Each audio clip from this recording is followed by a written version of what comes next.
Hi, I'm actor, writer, producer Eric Stolhansky, probably best known for playing Rabbit in the comedy movie Super Troopers. Professor Tolliver, esteemed professor of philosophy, saw my talk about overcoming adversity and commissioned me to do this 20 minutes of reflection for the St. Olaf community, but especially to speak to you, the St. Olaf students, Olis, during this time when the coronavirus has ruptured the semester and you are in a time of remote learning. So let me start by saying that you are amazing people who are beating the odds. And what do I mean by that? Well, the high school graduation rate is 84%, and of those 66% attend college, and of those 33% drop out. So you know what that leaves? 36%. Thus, you're beating the odds. And this, despite having so much stress in your lives. And it begs the question, well, what internal force pushes you through? I'll tell you. It's an unwavering commitment to your own success. You are investing in yourself because you are important. You are engaging in the productive struggle. Now, we all have struggles that are hard and unavoidable, but are they necessary? Probably not. I mean, you could avoid struggling your entire life, but you get nowhere. I mean, how many times have you asked yourself, is my major right for me? Is college right for me? Am I on the right path? And, that's the difficult part because nobody really knows for sure, but, we have this thirst and risk for adventure to pursue the things that we love. And this internal force is what I like to call foolish perseverance. So today, I'd love to share with you my personal story of how a kid with an unforeseen challenge growing up went on to use productive struggle and foolish perseverance to make the comedy movie Super Troopers. All right. Well, my story begins October 1st, 1945, on a train in Panama. All right, that's not exactly right. I'm not that old. It begins in a pretty average middle-class suburb in Minnesota. But October 1st, 1945, has some real significance for me. It was the day that Rod Carew, the Minnesota Twins Hall of Fame first baseman, was born. And you want to talk productivity, the productive struggle, man, Rod was born into poverty, abject poverty, literally born on a train in Panama, critically ill, with an abusive father, and went on to become a baseball icon. Now, growing up in suburban Minnesota, all I wanted to do was be Rod Carew. Now, today, you may look up to LeBron James or Alex Morgan, Serena Williams, Chrissy Teigen, the list goes on and on. My hero growing up was Rod Carew. Now, like a lot of other 8-year-old boys, every waking moment was about baseball. And as a young punk, I nagged the hell out of my mom until she signed me up for the organized baseball league in our community, Little League. And like every other kid on my team, I ran out onto the field and I played my heart out. But the thing was, as much as I tried to be like everyone else, I knew deep down that I was different. You see, I was born missing something. Now, don't start yelling out, yeah, your dignity and self-respect. I was actually born with those. I was born without a fibula, a leg in my bone, just a genetic fluke. And now I can show people my prosthetic leg, and I'm fine with it when I see their jaws drop, whatever. But when I was 8, I wanted to die when I heard names like Gimp, hey, Woody, or yeah, hey, Cripple, and that's just what my sister used to call me. And I could have stayed indoors all those years playing with my Star Wars toys, Legos, but thankfully, my parents valued being social. And because I grew up in Minnesota, we got some snow, as you know, Northfield. And I wanted to go outside and be in it and go skiing. But skiing with a wooden leg wasn't exactly a cakewalk. That's right, growing up, my leg was actually made of wood. And when I would grow, they would just add an inch of wood to my ankle. I was like a tree. You could measure my growth from the rings around my ankle. So when I go out skiing, my mom would always say to me, you're going to fall. So what if you fall? Just get back up. And she was grooming me for productive struggle and foolish perseverance. Now, I know what you're thinking. Did she have a choice? Yeah, she did. She had a child with a disability, and she could have sheltered me. And that's the story of the boy and the butterfly. Perhaps you know it, where a little boy helps a butterfly out of its cocoon, but the butterfly dies because it needs the struggle to push the fluid into its wings to fly. So instead of shielding me, my mother prepared me for the struggle, and it's good. Now, as I mentioned earlier, my first passion really was baseball. And in Little League, I could do anything that their kids could do, I mean, more or less. But it wasn't easy. I mean, I remember the pain of running that old-fashioned leg, the dark ages of prosthetic technology. Yeah, oh man, and, back then my skin would tear in that old-fashioned leg from pistoning, the rubbing that would happen inside of it. And it would take days or weeks to heal. But, I never remembered my hero Rod Crew missing a game because of an injury. So I would put some ointment on, pop 20 Tylenol, throw a Band-Aid over it, and I'd get back in the game. Badass 8-year-old me never bought into that conventional wisdom that a kid with one leg shouldn't be taking hits and swinging for the fences. Delusional? Yeah, maybe. But it kept me going. And playing baseball was a struggle, but I persevered because my mom constantly reminded me that I was just like everybody else. However, there's a difference between believing and living. And all that confidence that my mom built up disappeared one day in the 5th grade during recess, playing that infamous game, kickball. Okay. Now, you see, I had a crush on this cute, freckly, redheaded girl who was watching, and I knew if I kicked a home run this day, she was going to marry me. I mean, I already bought the ring and everything. I knew we were going on a honeymoon. So the pitcher rolls the ball. I rev up my 5th grade little butt, and I cream it. I mean, I kicked that ball so hard. You ever kick a ball so hard it smashes out the lights as they shoot sparks everywhere, like in the movie The Natural? Well, that's what was going on in my imagination, because I see the outfielders running back. But then I realized that they're not running back because I kicked the ball so far. They're running back because my leg is now flying end over end across the sky like a boomerang, like a straight boomerang with a sock on one end. Now, you may have seen that coming, but neither I nor the cute, freckly, redheaded did. And she starts screaming. I mean, she wasn't in danger of impalement, but I guess when a boy's body part unexpectedly flies through the air like a tree limb in a tornado, well, naturally, she was startled. And if her banshee-worthy screams weren't humiliating enough, the great wit of our class, Scott Engeldorf, grabs my leg and starts swinging it and chasing all the girls around the playground with it. And all that storybook confidence was destroyed. Amazing how quickly your life can fall apart during a kickball game. But that's called negativity bias, where one bad event feels like it's ruined everything. And that afternoon, I went into hiding, not like Sasquatch, world's greatest hide-and-seek champion, but I did limit myself by never wearing shorts or going swimming. I just dreaded the arrival of summer because I was going to be going to the lake and swimming. And I realized that my mom wasn't preparing me for sports, but rather for that kickball moment. And the lesson I want you to learn from my kickball story is, don't allow your past to dictate your path forward. Hold those memories as part of your story, but dwelling on them just feeds negativity. All right. Well, let's fast forward to my freshman year at Colgate University. Remember those summers I was talking about, hanging out in pants? Well, I put all my energy into baseball, and I was wearing baseball pants. And by the time I got to high school, I actually voted the captain of my high school baseball team. So I thought I was going to be Colgate University's next freshman baseball phenom. But it turns out I wasn't big enough or fast enough to make a Division I team, and I got cut. Now, looking back, I should have prepared.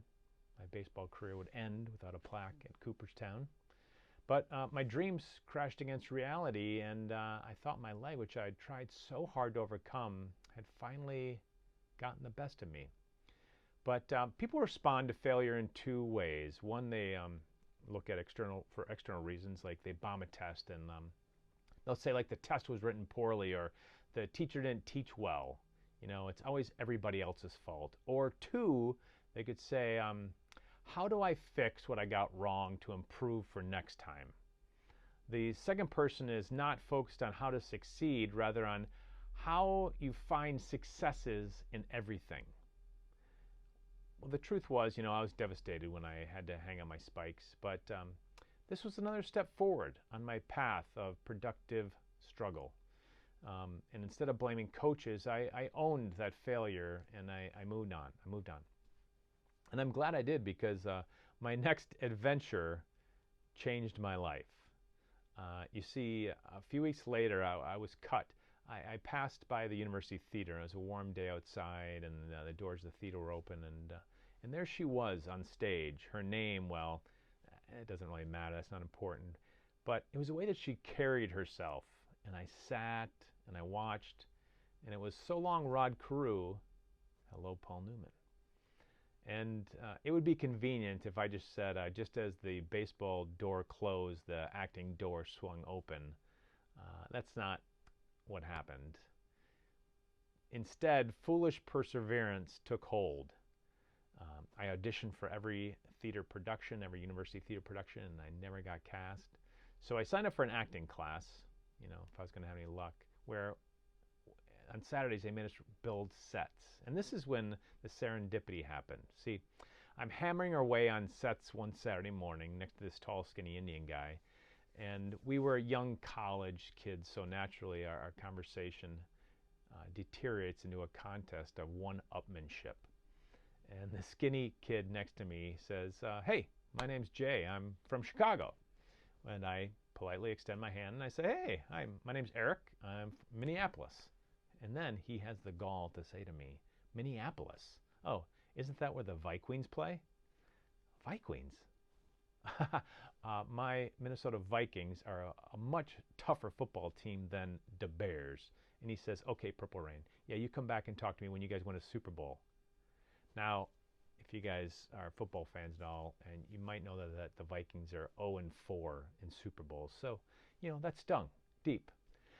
So I decided I was going to grab a hammer, and I say, oh, Chicago. Oh, you're so tough, are you, huh? Well, can you do this then? And I go, wham! And I smacked myself as hard as I could in the ankle, thinking that's it, right? But Chicago goes, oh, you want to play that game, do you? And he grabs my hammer, and he goes, oh, whack! And he smacks himself in the ankle. He grabs it, and through clenched teeth, he's like, that's not so tough. Oh, what else have you got? And, well, I didn't know what to say to this. I didn't know it was going to go this far. So I look around. We're in a Persimmon March. There's a cement wall. And I say, well, how about this, Chicago? And I go running as hard as I can. And I kick the cement wall straight on as hard as I could, thinking that's it. But all I hear is, move out of the way, Minnesota! And he comes flying by. And he kicks the cement wall as hard as he can. But he drops the ground, grabs his toes. He's rocking back and forth. He's like, that didn't hurt.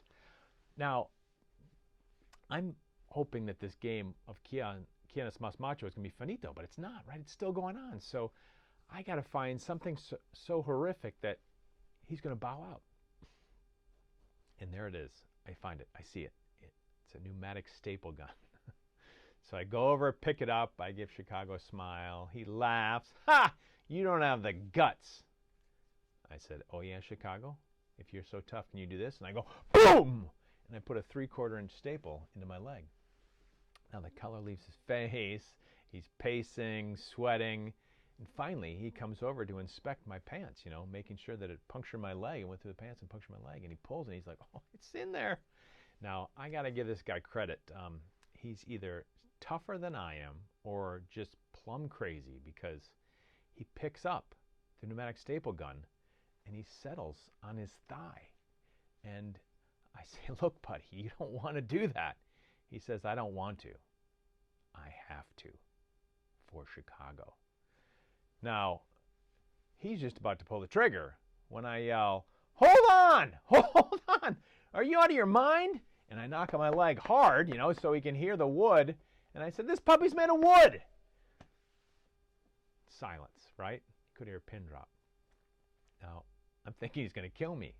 But instead, he bursts out laughing, and he sticks out his hand. He goes, "Ah, that was hysterical. We got to be friends."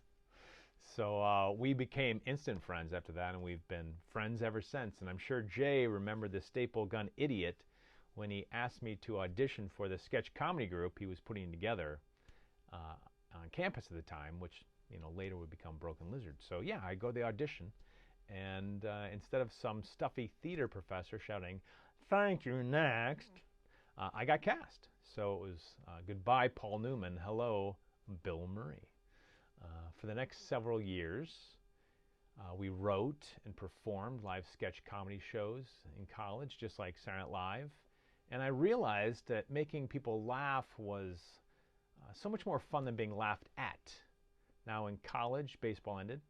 I didn't get cast in any university theater productions. But instead of staying indoors, I moved forward and discovered my true passion was comedy and acting. Now, when I graduated, my path was again paved with uncertainty. I knew I was going to have to tell my very traditional father, a businessman, that I was going to try my luck as a comedian. And it didn't help when I announced that I was going to be moving to New York City. And this was an incredibly difficult time for me. My dad wanted to shield me from struggle, rightfully so, but I had to move forward without his blessing. Because living the productive struggle is not doing what other people want you to do. It's making decisions that bring you joy. And with that in mind, the other Broken Lizard guys and I decided that if we really wanted to pursue our comedy and acting careers, that we would have to do it full steam ahead. So I packed up all of my possessions in 2 duffel bags, and with $200 in my wallet, I said goodbye to my family and friends, and I set out for the bright lights of the big city. Now, there's this romantic notion of an inspiring actor scraping money together and waiting tables until that big break happens. Well, let me tell you, there was nothing romantic about it whatsoever. I mean, we worked minimum wage jobs, that barely covered the rent. So also we could do comedy on the weekends for no pay. And you know the expression, it takes 10 years to be an overnight success? Well, that was definitely us. Well, after slugging it out for a couple years in clubs, we booked a show outside the city. So we hit the road in Jay's beat up old car, and we were cruising along. When we finally did get that big break that we were looking for, we were pulled over for speeding. And since Jay was driving, he got stuck with a ticket. And as we made fun of him for being a wimp when talking to the officers, we wondered, if those cops have a sense of humor. I mean, it must get boring, just waiting around to catch speeders. We thought, well, what if they invented games to entertain themselves? And that's how the seed for Super Troopers was originally planted. So we started writing and rewriting, until we had a script. And we shopped Super Troopers to all the major studios in Los Angeles, and they really responded to it. They loved it a lot until we told them that we wanted to star in it. I mean, one studio executive even said, if you can get Matt Damon or Ben Affleck to star in it, we'll make it. But, they just didn't care that we wanted to be like Kids in the Hall or Monty Python, and Super Troopers was our baby. And selling the script would have been the easy path. We were incredibly poor, but selling just felt like passing the baton, 10 feet from the finish line. We had confidence in ourselves, so we pressed on. Our struggle continued. Eventually, after a little time, we met a retired investment banker who was trying to get into the film business and was looking for scripts but didn't quite know how. So we wanted to send him our script. We were skeptical because we didn't know if he'd appreciate a script about script about cops who pull pranks on people that they pull over. And that's why we were blown away when he offered to give us $1 million to make the movie independently. And that sounds like a lot, but it all went straight into the movie. Now, between acting school, rent, travel, and all the time off from working while we were filming, I had accrued some serious debt. And I'd maxed out credit cards, and eventually I couldn't cover my bills. And I packed everything that I owned into my car. With my resume of failure, I could easily have cut my losses and driven home. However, I wasn't willing to give up on my dream. And Franklin Roosevelt said, when you come to the end of your rope, tie a knot and hang on. And so I did, hovering just above rock bottom. But I'm glad I stayed, because shortly thereafter, Super Troopers made it into the Sundance Film Festival, where you have to go to sell a movie if you want to get into theaters, where you have to sell independent movies if you want to get to theaters. So I drove to Park City, Utah, where the festival is held, and before the premiere, I remember I paced outside, because this was the culmination of 10 years of hard work and hopes and dreams, and I was scared to go in. I mean, I was scared that no one would show up. I was scared no one would laugh.